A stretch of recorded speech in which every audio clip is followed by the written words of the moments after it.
Madame, mademoiselle, messieurs, bonjour. C'est véritablement une interview explosive, une interview que je qualifierais d'exclusive également, que nous allons mener aujourd'hui en duplex avec le professeur Jean-Bernard Fourtillant, qui est mon invité, l'invité de François, comme vous voyez derrière moi. Vous vous souvenez de son arrestation forcée, musclée d'il y a 15 jours, qui a fortement marqué véritablement l'opinion publique. Le professeur Fourtillant a vécu vraiment des conditions de détention, et vous le verrez tout au long de cette émission, extrêmement difficiles, parfois même, il faut employer le terme, inhumaines.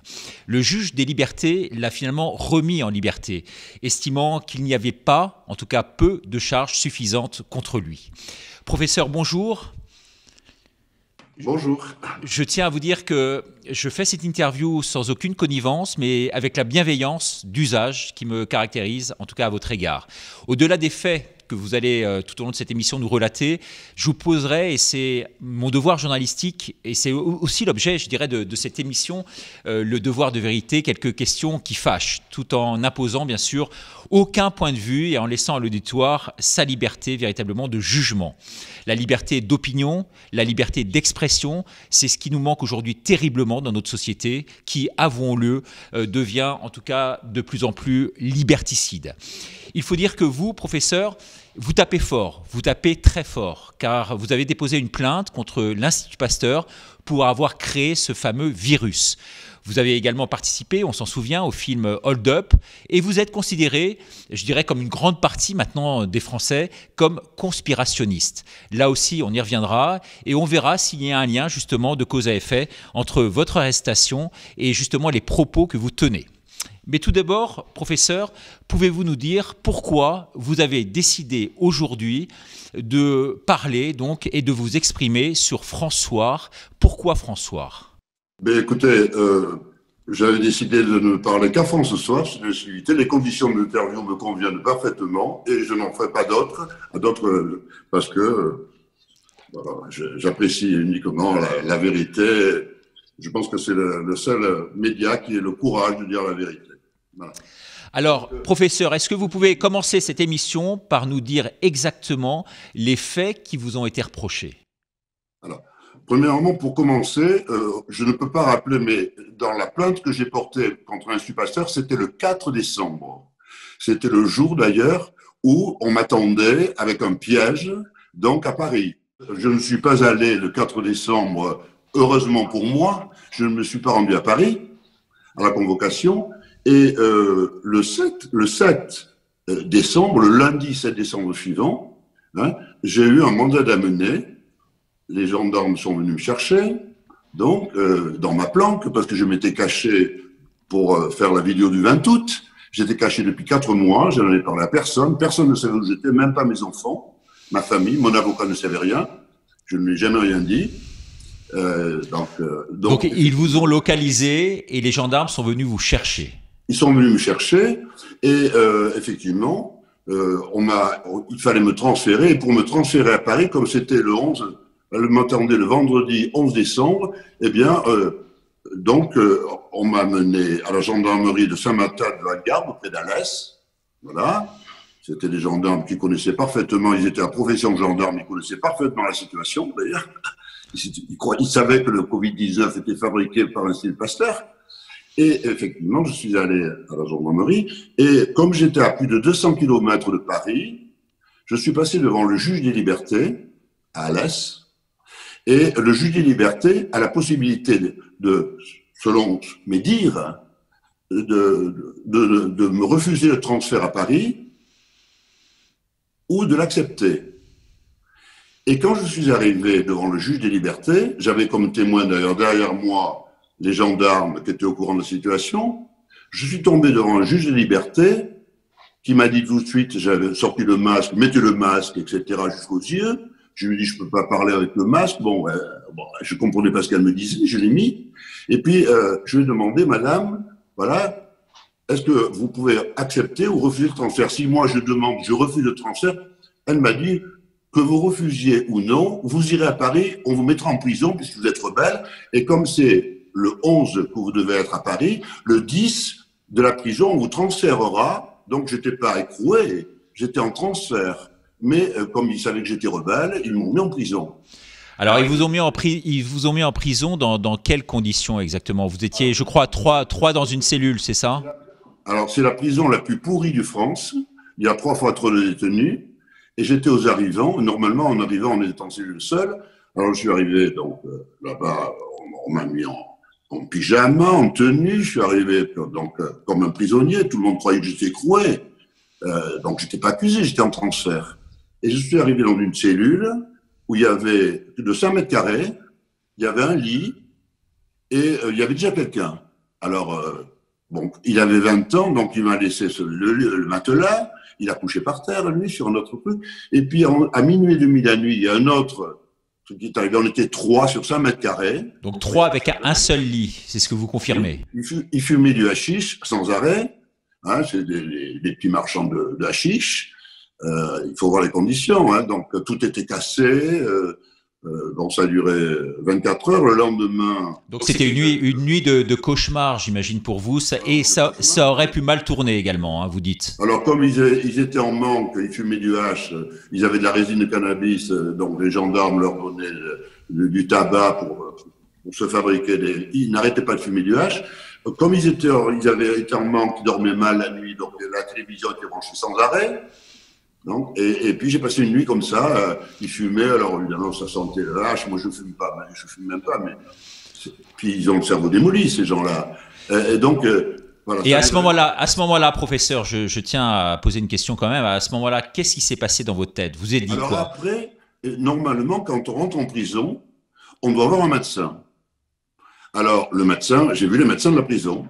Alors je leur ai dit, madame, je suis en transfert, mais si vous allez voir sur le site la plainte du professeur de Mandin Fauquier contre l'Institut Pasteur, vous allez voir que je suis interné parce que c'est moi donc qui ai dénoncé la fabrication du Covid-19 par l'Institut Pasteur. Et ça, alors là, on a toutes les preuves, hein, vous le savez.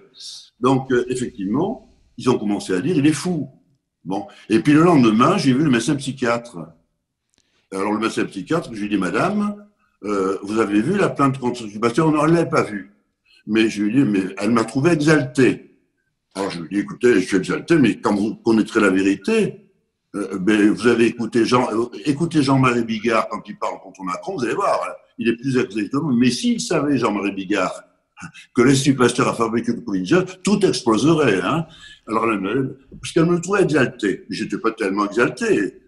Évidemment, quand on sait ça, tous les gens, quand ils vont atterrir avec leur masque partout, et quand ils vont savoir l'horreur absolue, hein, qu'on fabrique un virus artificiel afin de leur donner le vaccin et puis de le flinguer à 7,5 milliards de personnes, c'est quelque chose d'horrible. Non mais professeur, pardonnez-moi, mais moi je suis journaliste. Hein, pour l'instant, c'est pas avéré, ce ne sont que des suppositions. Alors vous l'affirmez comme si vous connaissiez vous-même la réalité. C'est de votre droit et je le respecte. Cela dit, il y a beaucoup de gens aujourd'hui encore en France qui en doutent, si vous voulez. Donc vous ne pouvez pas aujourd'hui apporter toutes les preuves. Mais je voudrais revenir quand même sur cette analyse du psy. Est-ce que lui vous a prescrit des médicaments à prendre, à avaler, et pour vous reconditionner en quelque sorte?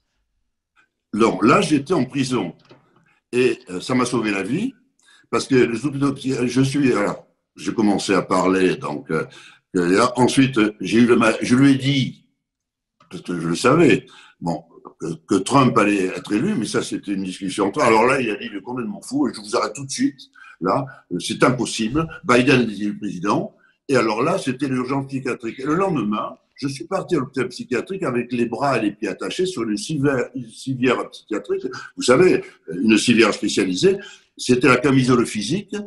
Et puis, je suis parti de Nîmes à la clinique d'Uzès. En 30 minutes, j'avais 2 infirmiers psychiatriques que j'ai convaincus, qui ont compris, qui m'ont parlé après de leurs enfants, qui avaient les vaccins contre l'aluminium et tout. Et quand je suis arrivé là-bas, les psychiatres ont commencé à comprendre, et puis après, je leur ai expliqué que j'avais découvert, avec le patch, j'avais découvert les mécanismes biologiques et des maladies psychiques, et que je connaissais les causes, et ça s'est terminé comme ça. Après, voilà, il me dit, on ne peut pas vous garder si on n'a pas de médicaments, il faut faire un traitement. Alors je lui ai dit, écoutez, voilà, vous allez dire que j'ai une exaltation de l'humeur. Après, elle a choisi un médicament, j'ai choisi un médicament, j'ai dit, je veux l'olanzapine, je veux petite dose parce que c'est le moins pire. Et puis voilà, et ensuite on m'a traité, mais ils avaient compris que j'étais tout à fait normal et j'ai passé une semaine là. Alors, professeur, est-ce que le comité de soutien qui a été extrêmement puissant et qui s'est mis en place autour de vous a joué véritablement dans ce positionnement, je dirais, des médecins et de tout le corps médical sur place? Non, les psychiatres ont tenu leur rôle, ils ont parfaitement compris que j'étais tout à fait normal et j'avais une santé normale, puisque après, je suis passé devant le juge des libertés. J'avais l'accord des psychiatres, j'avais des médecins. J'ai eu une avocate au comité d'office absolument fantastique, qui était très très bien, qui avait tout compris. Parce que vous me dites, c'est pas avéré, mais vous savez que QAnon et tout le monde a dit que j'avais toutes les preuves. J'ai été relayé le 4 septembre au soir. QAnon avait dit, il a toutes les preuves, et tous les chefs d'État le savent. Encore quand même quelques questions concernant votre avocat, parce que vous aviez un avocat à la base, un avocat qui n'était pas en phase véritablement avec vous, et c'est la raison pour laquelle on vous a proposé donc un avocat commis d'office, c'est bien cela? Alors, quand on m'a demandé si j'avais un avocat, j'en avais un, mais ça fait 6 mois qu'il n'a rien compris. Alors, donc, je lui cache tout. Je lui dis que j'y vais pas. Donc, lui, il s'est rendu aux convocations. Voilà, il pense que je suis complotiste, que je relève de la psychiatrie, parce que je dis que le Covid-19 est fabriqué par l'Institut Pasteur. C'est vrai que... Alors, il y a eu, excusez-moi professeur, mais il y a eu quand même des divisions, donc avec l'avocat on l'a vu. Il y a eu également, il faut le signaler, quand même des divisions internes à la famille. La famille s'est sentie donc sous tension, bien entendu. Des failles sont apparues donc dans votre milieu familial. Hein. Alors vous faisiez vraiment figure, d'après vos proches, de famille extrêmement unie. Et tout d'un coup, eh bien, tout a volé un peu en éclats. C'est bien cela ? Là, c'est un problème personnel. Mes enfants sont trompés, bien sûr, j'étais déçu, mais je préfère pas en parler. D'accord. Alors revenons peut-être sur les chefs d'inculpation, donc vous en parliez tout à l'heure, qui pèsent sur vous, et notamment l'exercice illégal de la profession à la fois de pharmacien et surtout de la profession de médecin. Est-ce que vous pouvez nous en dire un mot de cela, des 2 premiers chefs d'inculpation? Mais ça, c'était jugé depuis longtemps, depuis le 12 mars déjà. C'était jugé et ils ont essayé de me piéger en me faisant croire que j'étais convoqué pour ça, alors que c'était réglé, alors que c'était pour le Covid-19. Quand vous dites que c'est jugé, ça veut dire le jugement a dit quoi? Oui, mais c'était jugé, j'avais raison, tout le monde le savait, mais on ne donnait pas le jugement parce qu'il était défavorable à l'État. Donc le jugement, vous ne l'avez toujours pas? Mais il n'y a pas de jugement parce que j'étais sous contrôle judiciaire ad vitam aeternam, parce qu'on leur avait interdit de donner le jugement parce qu'ils m'étaient favorables. Et si j'étais favorable, vous n'avez qu'à voir, parce que j'avais dit au président de la République, qui m'a jamais répondu, que les vaccins contre l'aluminium étaient très dangereux. Il savait que c'était interdit. Vous avez tous ces courriers, les lettres au président et tout. Il n'a jamais répondu. Parce que si, j'avais raison. J'avais fait le certificat en français et en anglais qui montrait que c'était dangereux, qui permettait de refuser le vaccin. Il n'avait pas pu s'y opposer. Mais il répondait pas, parce que s'ils avaient eu tort sur les 11 vaccins, bien sûr, ils avaient tort pour la suite. Et comme ils avaient prévu l'épidémie, la fausse épidémie, eh bien, ils étaient fichus. Et donc, ils m'ont piégé, et je vais vous dire comment a été le piège. Ils m'ont piégé, c'était déjà jugé. Vous avez vu que l'exercice illégal de la profession, tout ça, c'était jugé. Et quand je suis arrivé, voilà, quand je suis arrivé chez moi, le 18, au soir, j'avais un courrier que je suis le seul à avoir, même mon avocat ne l'a pas. Et le 4 septembre, si j'étais arrivé là-bas, eh bien, j'étais interné à Sainte-Anne, dans un service dont je peux donner le nom du truc, dans le service de santé mentale qui est détenu par le docteur Raphaël Gaillard. C'est au centre hospitalier Sainte-Anne, service de santé mentale, 1 rue Cabanis, 75 014 Paris-France. Vous aurez tout ça. Voilà. Au fin de procéder à une analyse psychiatrique, je serai rentré à Sainte-Anne, j'en serai sorti le 5 mars 2021. Je ne vous dis pas dans quel état. En légumes, d'après vous? Sûrement. Parce qu'actuellement, ils ne pouvaient pas me tuer. Ils ont tué beaucoup de gens. Ils ne pouvaient pas me tuer parce que je suis trop connu. Hein, vous savez que le docteur Fouché, là, de Marseille, ouais. Marseille, ils veulent aussi faire une analyse psychiatrique. Alors, quand ils ne peuvent pas tuer les gens, ils les foutent comme au goulag, comme Staline, hein, et puis on n'en sort plus. Alors derrière tout ça, d'après vous, Alors, je vais vous dire là, moi je vais accuser là. J'accuse, euh, c'est un piège d'ailleurs, hein. à la Zola, alors vous lancez un j'accuse à la Zola en quelque sorte. J'accuse, alors je vais vous dire qui j'accuse. J'accuse Madame le juge d'instruction, Madame Brigitte Jolivet, qui est vice-présidente donc du chargé de l'instruction du tribunal judiciaire de Paris. Et j'accuse le juge d'instruction, Monsieur Romain Mani-Sanson, de m'avoir tendu un piège sur un projet, une affaire déjà jugée, où j'étais sorti gagnant, de m'attirer là et pour me mettre à l'isolement pour que j'arrête le Covid-19, parce que tout le monde le sait maintenant, les gens n'ont pas compris, parce qu'il va falloir les faire atterrir, hein, les gens, et quand vous les voyez les masques, en douceur. Hein, et voilà, c'était un assassinat. Alors en enquêtant, oui. J'accuse, personnellement, comme Zola, j'accuse ces Ok. gens-là. Ok, alors j'ai plusieurs questions à vous poser. Tout d'abord, concernant votre protocole, vous dites, vous, qu'il a été extrêmement bénéfique. Nous, on a pu effectivement se procurer un certain nombre d'informations de personnes qui l'ont adopté, ce protocole, et effectivement avec des résultats super positifs. Mais d'un autre côté, derrière tout cela, il y a eu quand même des suicides. Est-ce que vous pouvez nous en dire plus sur ces 3 suicides qui ont eu lieu? Ils ont interdit, alors, monsieur, le président de monsieur Dominique Martin, j'ai accusé, hein, vous avez carrément toutes les vidéos en un trombinoscope. Hein. Monsieur le président Martin, d'ailleurs, Dominique Martin vient d'être muté, là, c'est gênant. Il vient d'être nommé médecin conseil de l'assurance maladie, là, le 1er décembre. Hein. Ils les mettent tous de côté. Alors, donc, monsieur, ouais. Et ces gens-là, donc, ils ont interdit les patchs à des malades. On avait tout fait légalement. Légalement, d'ailleurs, c'est pour ça que j'ai gagné. Tout était légal. Ils m'ont interdit, le 12 mars après, de parler aux malades. Il y a eu des suicides, parce qu'on avait traité des gens. Vous allez regarder sur le site valentonine.fr, vous allez voir tous les témoignages. Vous savez que je suis quelqu'un de bien, d'humain, de croyant. J'ai un casier judiciaire extrêmement vierge. Et évidemment, ils ont cloué le bec, hein, je leur ai cloué le bec, mais tous les journaux, sur France ce soir, hein, tous les journaux, les télévisions, j'étais un charlatan. Il y a eu un procès d'ailleurs, qui a eu lieu, qui devait avoir lieu en janvier, mais avec les événements, il a eu lieu finalement au mois de mai. Et puis j'ai gagné. Monsieur Bernard Célie de l'NSM qui avait dit que j'étais un charlatan, Monsieur Gilles Boulot de TF1 qui avait dit un charlatan. J'ai gagné, je suis pas un charlatan.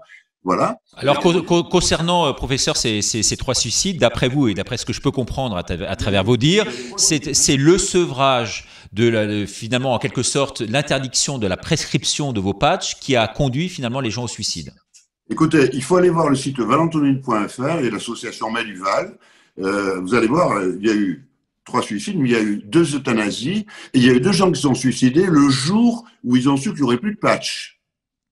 Et tout était régulier, hein.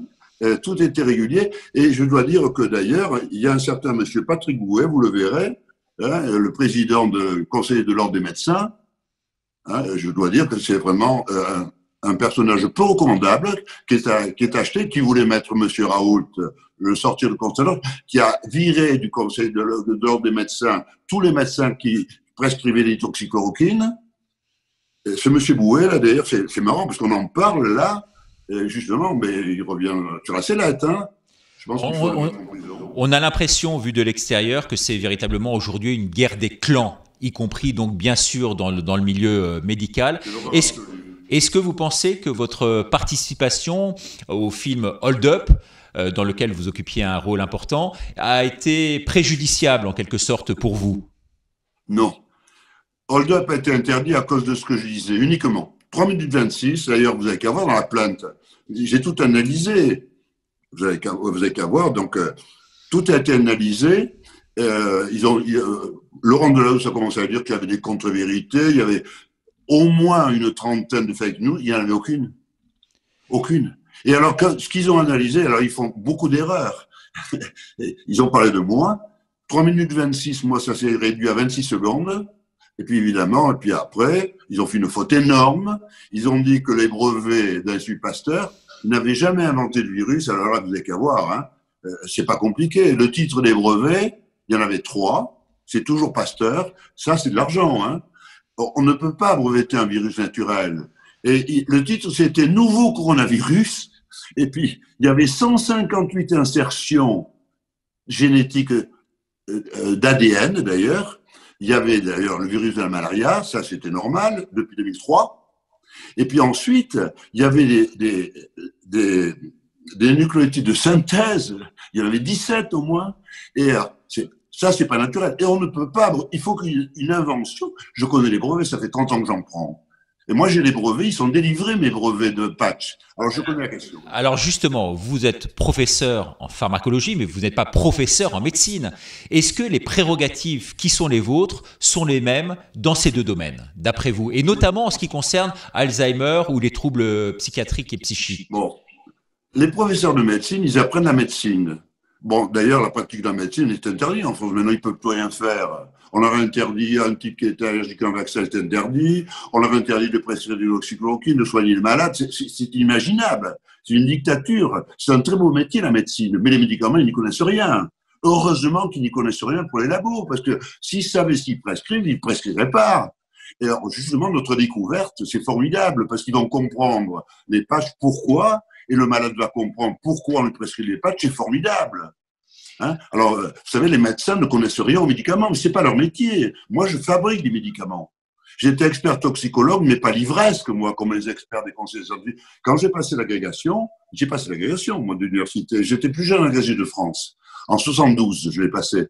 Elle n'existe plus depuis 83. En médecine, elle n'a jamais existé. J'ai passé le concours Pharmacope en 74. Il y a un concours, j'étais major, 20 sur 20.